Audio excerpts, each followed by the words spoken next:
Hand over the child, now. My blood froze as masked men stormed into the ICU, guns pointed at me and the medical staff. My newborn son squirmed in my arms, his tiny face scrunched up against my chest. I clutched him tighter, my body curling protectively around his fragile form. I said, hand him over. One of the men stepped forward, his voice muffled behind a black balaclava. Please, I begged, tears streaming down my face. He's just a baby. The sharp sting of a slap cut my words short. My head snapped sideways, vision blurring as rough hands tore my son from my grasp. I lunged forward desperately, my hospital gown tangling around my legs. No, please, give him back to me. The nurses cowered against the wall. Where was security? Where was Callus? My husband should have been here hours ago when my water broke, but the CEO of Lumicore was unavailable.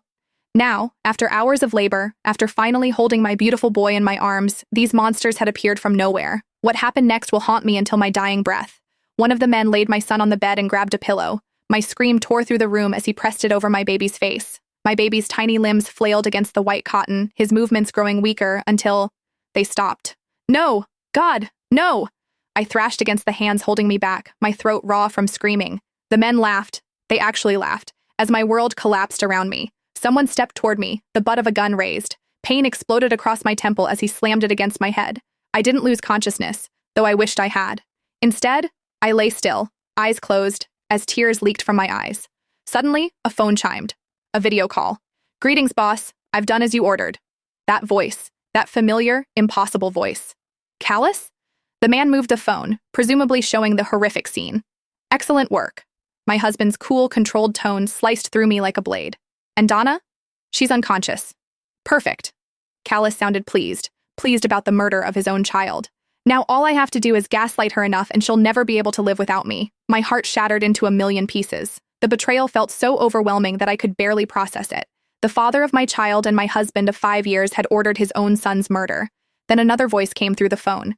It was feminine, but very familiar. What are you doing, darling? I instantly realized the voice.